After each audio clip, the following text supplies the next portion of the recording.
তুমি একা ছিলে না, কিন্তু এই একাকিত্বটাই তোমাকে নতুন দৃষ্টিভঙ্গি দেখাতে এসেছে এই রিডিংয়ের মাধ্যমে। এই ব্যক্তি অনেক দিন ধরে মনের ভেতর একটা ভারী বোঝা নিয়ে চলছে। দায়িত্বের বোঝা হতে পারে, তার ভেতরে কষ্ট হতে পারে, ওভার থিঙ্কিং হতে পারে। সব কিছু তাকে একা সয়ে যেতে যেতে মানসিকভাবেই মানুষটা ক্লান্ত হয়ে পড়েছে। সে নিজেকে সবার থেকে এই মুহূর্তে আলাদা করে ফেলেছে।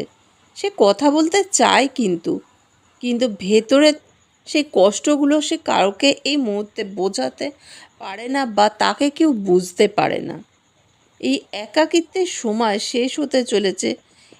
সে এখন নতুন সব কিছু দেখছে, শিখছে, সম্পর্ক, নিজের মূল্যবোধ, নিজের ভবিষ্যৎ, সব কিছুই স্পষ্টতা আসছে তার লাইফে।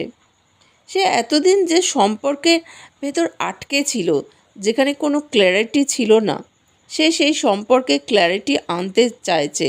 সে এই রিলেশনটায় সততা আনতে চাইছে, যেটা আগে ছিল না। সে নতুনভাবে নতুন অধ্যায় শুরু করতে চাইছে এই রিলেশনশিপটাতে। ইউনিভার্স তাকে বলছে, পুরনো কষ্টগুলো ছেড়ে দাও, নতুনভাবে শুরু করো। নতুন অধ্যায় তোমার জন্য আসতে চলেছে তোমার লাইফে। যদি রিডিংটা তোমার সাথে রেজোনেট করে থাকে, তাহলে অবশ্যই কমেন্টে লেখো নিউ বিগিনিং। আর যদি তোমরা রিডিং নিতে চাও পার্সোনালি, তাহলে অবশ্যই আমার সাথে যোগাযোগ করো।